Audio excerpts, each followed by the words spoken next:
Our philosophy at New Scientist is this: science is interesting, and if you don't agree, you can fuck off.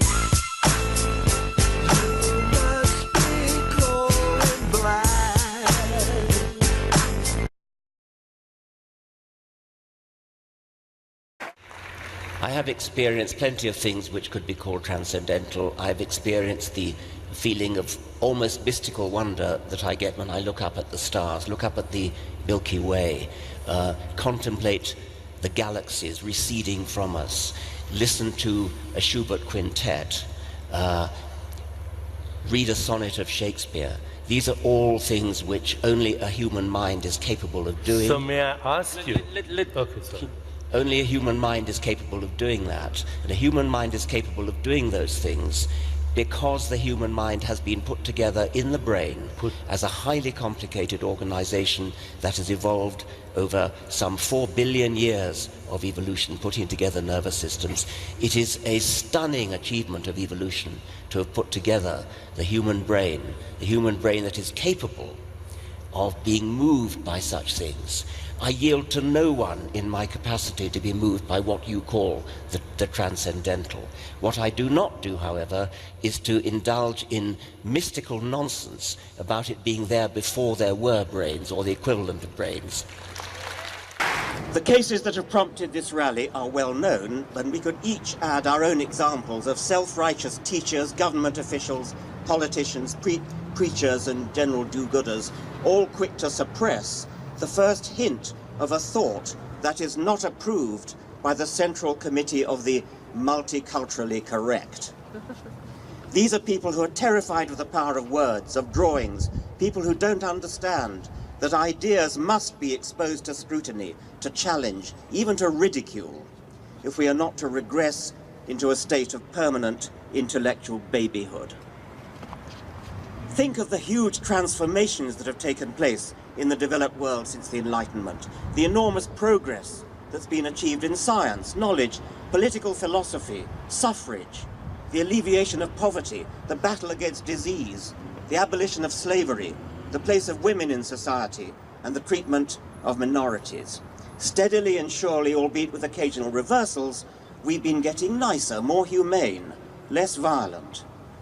And every single step on that upward path has been at the expense of ideas that someone, usually many people, almost always religious people, held dear.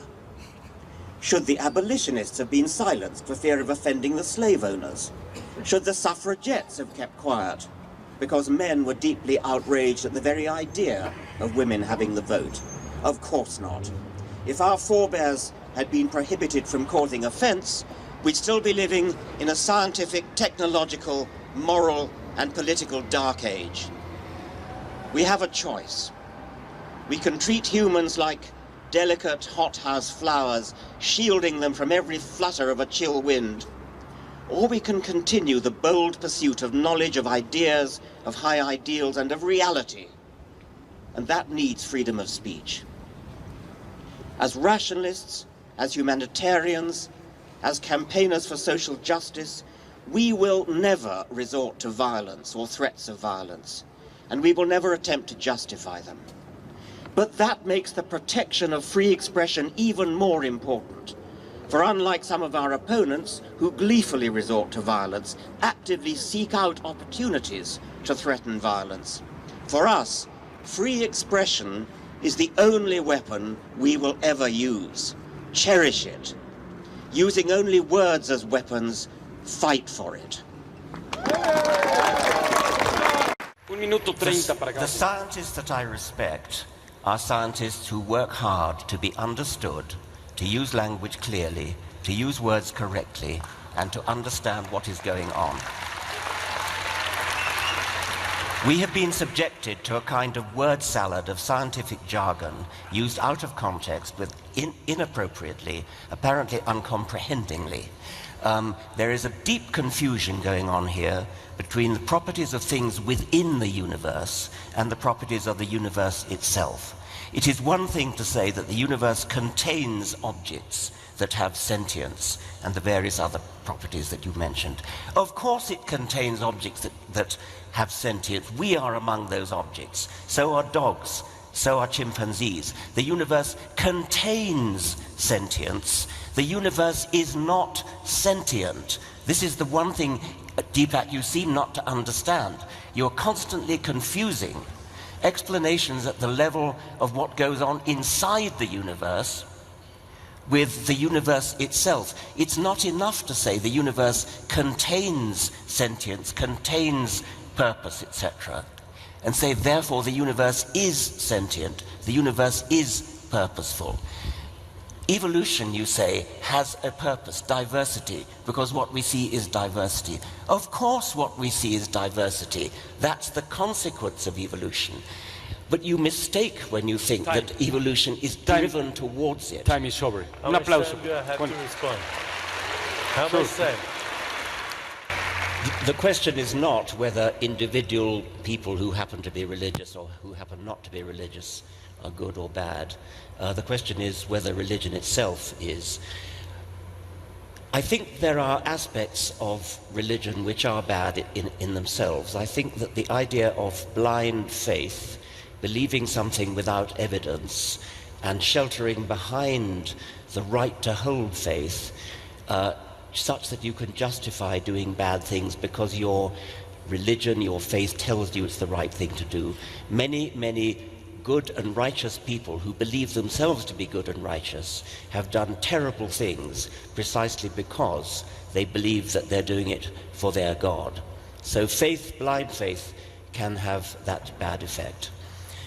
For myself as a scientist, I'm accustomed to saying that the thing that I really object to about religion is that it teaches us to be satisfied with not understanding, teaches us to be satisfied with pseudo-explanations which are really not explanations at all, things that sound good.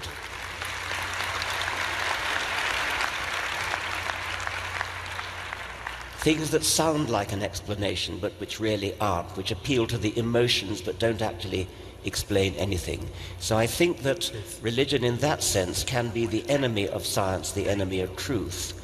But this evening I'm reflecting more that what may really be the enemy of truth and the enemy of science is willful obscurantism, whether it comes from religion or not. I've just returned from the Jaipur Literary Festival in India. Sir Salman Rushdie, arguably the most distinguished living novelist to come out of India, was due to speak on a neutral subject having nothing to do with the satanic verses. He's spoken at the festival before, but on this occasion, some local Islamic scholar decided to make trouble. I hope you picked up the quotation marks around the word scholar, by the way. A true scholar studies more than one book. Anyway, the row in Jaipur escalated. A baying, hate-filled mob of bearded youths descended on the festival compound, literally threatening murder if Rushdie was allowed so much as a video link to the festival. And I do mean murder under the laws of India, although under Sharia law it might have been called something else. Under pressure from the local government in India, who had an eye to the Muslim vote in the forthcoming elections, the organizers bowed to the mob, and even the video link was cancelled. Shame! Here are two possible reasons why one might kowtow to a violent threat such as was visited on the Jaipur Literary Festival. 1. I shall give in to your demands to suppress freedom of speech purely because I fear your threats. But don't for 1 nanosecond confuse fear with respect.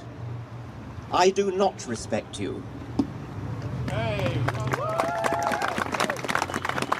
Now, it seems to me that there's nothing reprehensible in such a response. I wouldn't call it cowardly, I would simply call it prudent. But the same cannot be said of the following patronizing and condescending alternative. 2. I shall give in to you because I know that freedom of speech is not part of your culture. Who am I to impose Western colonialist, paternalistic ideas like freedom of speech? on your very different and equally valuable culture. Nonsense! Of course, your hurt and offence should take precedence over our purely Western preoccupation with freedom of speech. And of course we'll cancel the video link. Nobody, I think, would express this patronizing thought in quite such brazenly explicit terms, but that's the subtext of a great deal of the woolly, liberal accommodationism and appeasement that we saw at the time of the original fatwa and of the Bradford burning of the books, as well as the Danish cartoon affair. Our entire society has gone soft on religion. We need to wake up to the threat that militant faith poses to our whole civilization and stop being so damned respectful. My attitude to science is that we are fundamentally trying to understand how things work. Science is very difficult. It's very difficult to understand how things work. The hard problem of consciousness has been mentioned, the problem of the origin of the universe, the problem of the origin of life, the problem of how life has this uncanny appearance of being designed, the size of the universe, the scale of the universe, how embryology works. These are all deeply difficult questions. They require hard scientific work, and in all cases, I think I'm right in saying that scientific work consists of explaining complicated things in terms of the interactions of their parts or of simpler things. So we always try to explain complex things in terms of simpler things. We do not resort to magical language. We do not snow our audience with highfalutin sounding words that don't actually mean anything. We use words that actually have meaning. We use expressions that can be tested. We work hard at understanding the universe in terms of its component parts. We don't invent superarching entities which have no explanation in themselves. We don't invoke ideas like the universe has consciousness, the universe has awareness, atoms have awareness. If we have a difficult problem like awareness, we explain it in terms of the interactions between small parts working together in ways that scientists understand. If Freeman Dyson ever said atoms are aware, then he's wrong. I don't think he said it. I think he should sue you. Wow. We are all agnostic about really everything, because you can't actually disprove the existence of, you know the argument, fairies and leprechauns and things. So I'm an atheist in the same way as I'm an afairist, and we're all...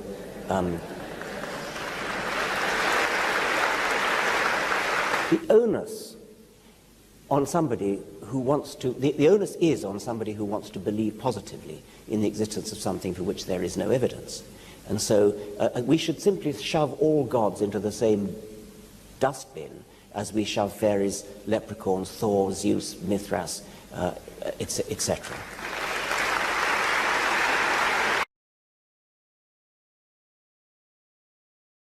I do not believe that religion is the root of all evil. Thank you, Channel 4. Religion is the root of quite a lot of evil, but that didn't make for a very catchy title. I just want to briefly reply to Dr. Spivey a couple of points. He says we're fighting a losing battle because religion is a part of our human nature. Well, speak for yourself. It's not a part of mine, and it's not a part of the great majority of my friends in universities in England and the United States and elsewhere. He also said, if we had no religion, how would we do without King's College Chapel, the Sistine Chapel, etc.? Well, you know, artists have to make a living, and in the time when the Sistine Chapel was built and its ceiling was painted, you know who had the money. Artists such as Michelangelo had to go where the patronage was.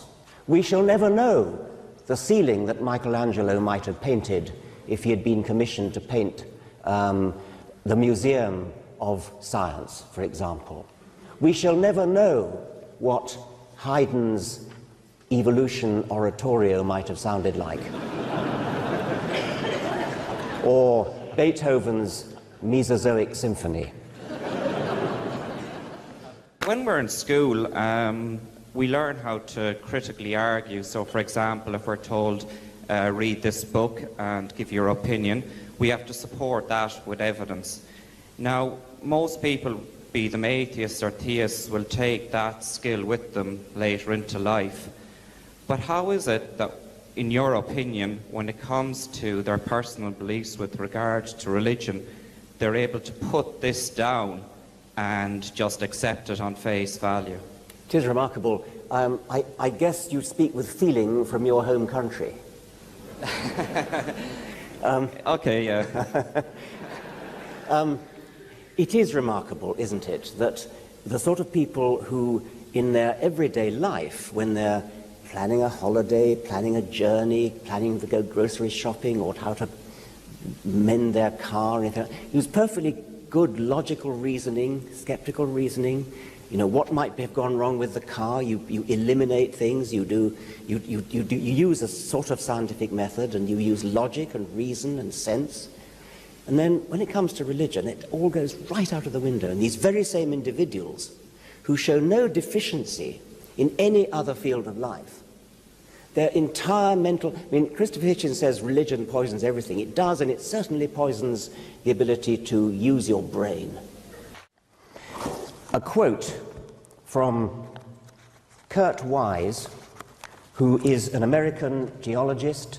He studied geology at Harvard, no less, under Stephen Jay Gould, no less, and he was set for a good career as an academic geologist, which all his life he had desperately wanted.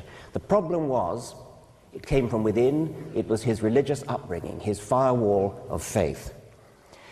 And he couldn't reconcile the two, his scientific education with his religion, and he literally got a pair of scissors and went right through the Bible and cut out every verse that would have to go if he accepted his scientific education.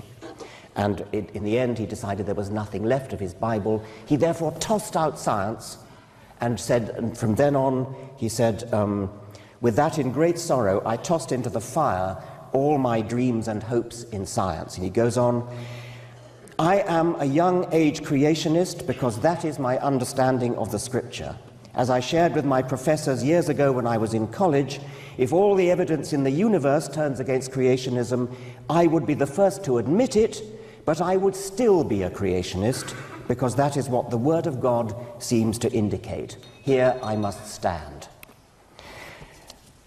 If religion can do that to a highly educated Harvard geologist, just think what it can do to an average school child or student. Thank you.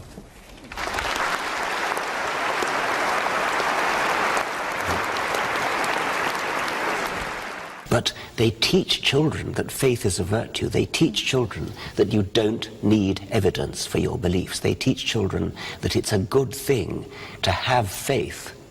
If they teach children that there will be tempters who will come along and try to sway you by reason, and you should ignore them. So theologians are harmless. The vast majority of religious people are harmless, but they provide a climate in which it is safe for the fundamentalist fanatics to thrive. If you have some kind of fundamental belief in something, some ideal, some political ideal, it might be Marxism, it might be National Socialism, it might be patriotism, it might be the honor of the emperor. There are other things than religion, but religion is a remarkably powerful one, because religion actually teaches that you don't have to justify your beliefs. They're just faith. They're just justified by themselves. And so I think if you're asking me, would the world be a better place without religion, I would unequivocally say yes. If you're asking me, would there be no fanatical fundamentalisms without religion, the answer is no, there would be, because we do have fundamental patriotism, fundamental Marxism, etc. I face two questions. Firstly, is religion true? And second, is it necessary for human psychological welfare or something of that sort? If it isn't true, than for anybody to maintain that somehow humans need it and you're wasting your time trying to get rid of it. What an amazingly patronizing and condescending thing to say. We intellectuals, of course, know that it's not true, but all those poor people out there, they need religion. I mean, what a condescending thing to say about all those people. Either it's true or it's not. And I have enough respect for people to say that if it's not true, people will reconcile themselves to that and will not find any need for it. Now, I was asked a specific question, is it in the genes? Is there some Darwinian reason for religiosity? Maybe there is, but that doesn't bear in the slightest degree on whether it's true. I care about whether it's true. I also care, as a Darwinian, about the origin of it, and I'm interested in the origin of it, and I'm inclined to agree with the implied suggestion of the questioner that it may be that religion itself has no advantage, but it may be that it's a byproduct of some other psychological disposition which does. But that is an entirely separate question from whether it's true, and I don't like it when people say, oh, humans need it, or we have it built into us in our genes, or Darwinian natural selection has built into it, therefore that somehow validates it. Of course it doesn't validate it. It merely says that it's been built into us by natural selection, just as all sorts of other probably disagreeable things have been built into us. Doesn't mean we can't try to cure ourselves. Right. Okay, can I just... You're a professor of the public understanding of science, not professor of delivering truth to the public. And these are two different exercises. One of them is you put the truth out there, and like you said, they either buy your book or they don't. Well, that's not being an educator. That's just putting it out there. Being an educator is not only getting the truth right, but there's got to be an act of persuasion in there as well. Persuasion isn't always, here's the facts, you're either an idiot or you're not. It's here are the facts, and here is a sensitivity to your state of mind, and it's the facts plus the sensitivity, when convolved together, creates impact. And I worry that your methods and how articulately barbed you can be ends up simply being ineffective, yeah, when you have much more power of influence than what is currently reflected in your output. I gratefully accept the rebuke. Just one anecdote to show that I'm not the worst in this thing. A former and highly successful editor of New Scientist magazine, who actually built up New Scientist to great new heights, was asked, what is your philosophy at New Scientist? And he said, our philosophy at New Scientist is this: science is interesting, and if you don't agree, you can fuck off. Thank you. All right. You've done debates all around the world. Have you ever had a clever or interesting argument from the other side? No.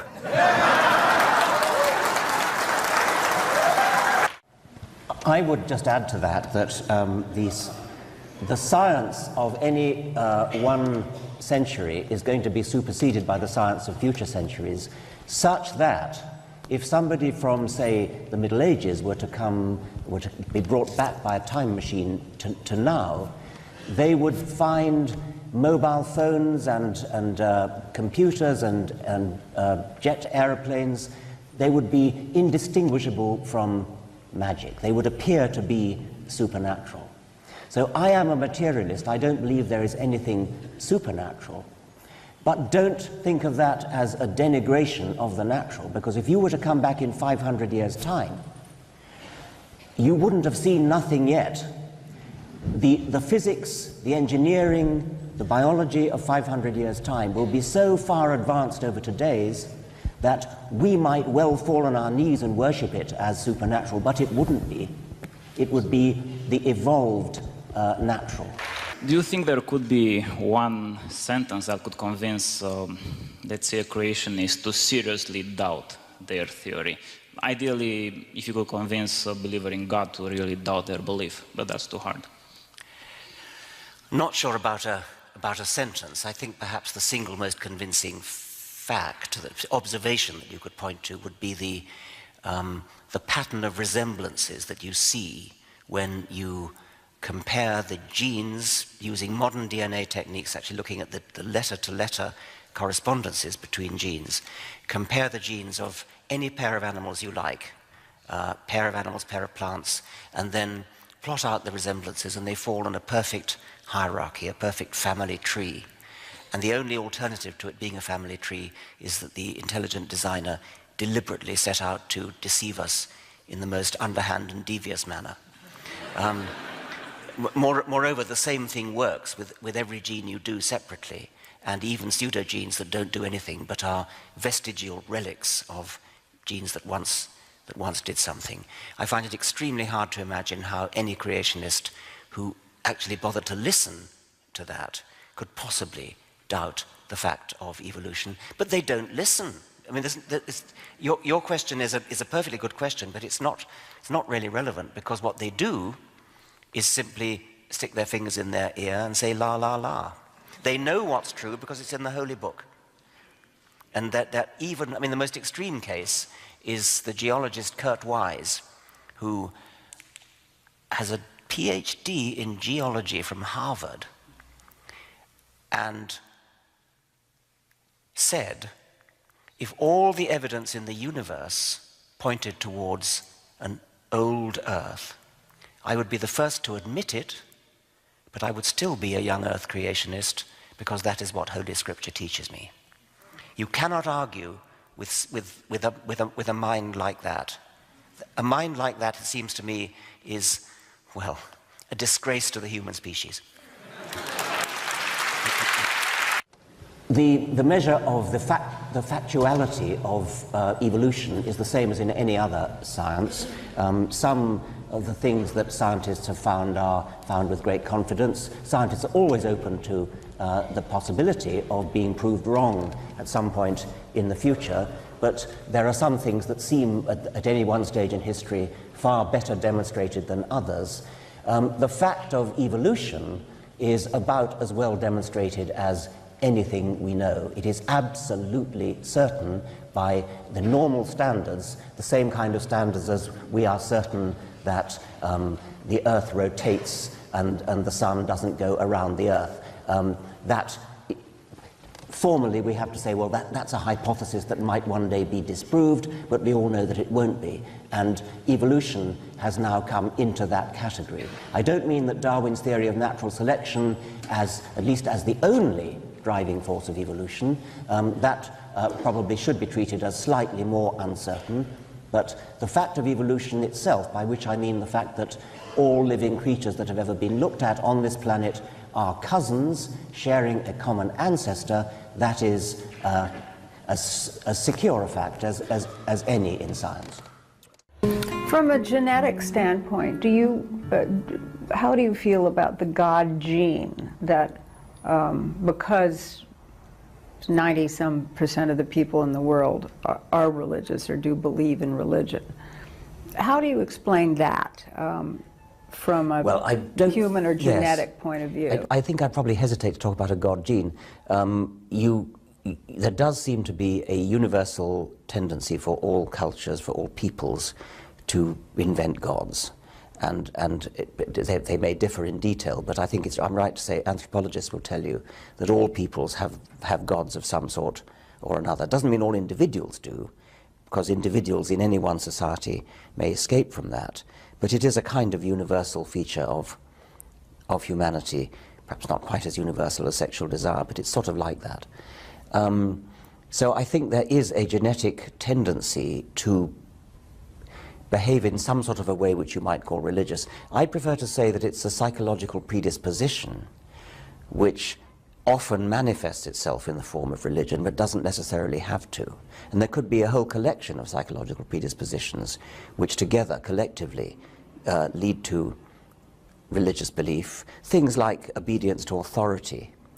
And you could easily imagine a genetic basis for obedience to authority which might actually have a Darwinian survival value. It might actually benefit, perhaps especially children, to believe what their parents tell them, what authoritative elders of the tribe tell them. Because if they don't, they might do something dangerous, you know, walk into a fire or over a cliff or something. So a genetic tendency to have a psychological predisposition to believe authority, there might be other ones as well. That's the kind of thing that could manifest itself as religious belief under the right conditions. After all, a child who's been told to do something sensible, like don't pick up snakes, the rule of thumb that's actually genetically coded for wouldn't be don't pick up snakes. It would be believe your parents. And the rule of thumb that says believe your parents would have no way of distinguishing good advice like don't pick up snakes from silly advice or time-wasting advice like, you know, kneel down and pray to the great God of the mountains 5 times a day or something. Well, do you think that religious belief has anything to do with survival? I think that the psychological predispositions that have led to religion, like obedience to authority, do have something to do with survival, yes. Whether religion itself has something to do with survival, I don't know. It might have, but that, of course, wouldn't make it true. It would just be an interesting fact. Although I can't recall ever having kissed a photograph, I have wept when reading poetry, when listening to music. I think that those on this side have come to rather resent the suggestion that religion has a monopoly on emotion, on poetry.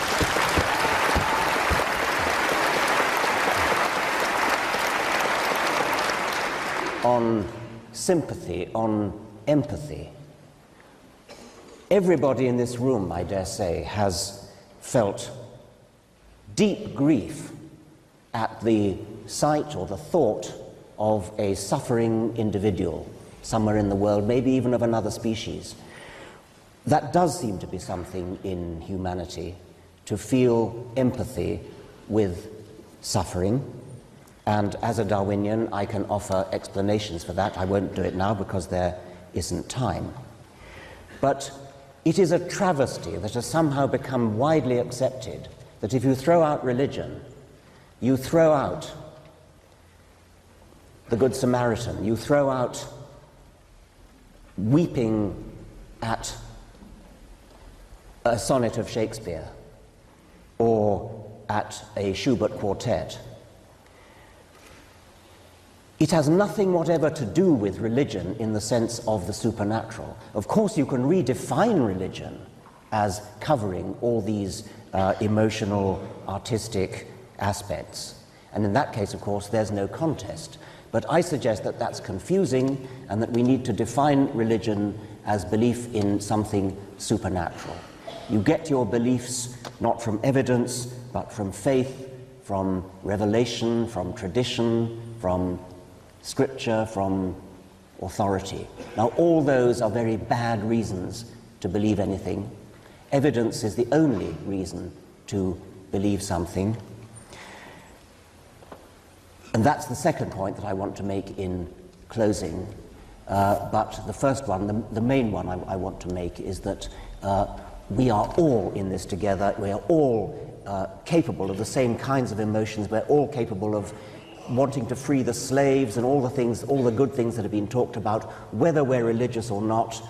You cannot give religion the credit for any of those things. They are a part of humanity. The good things are part of humanity, just as the bad things are part of humanity, whether you are religious or not.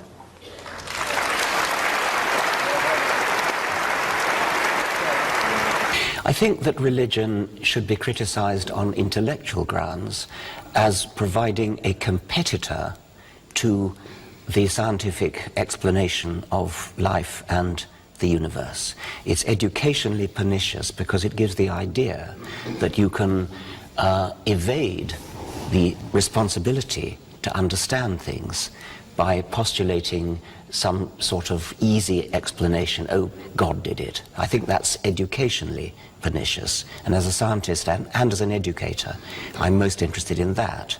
However, there are other problems with religion as well.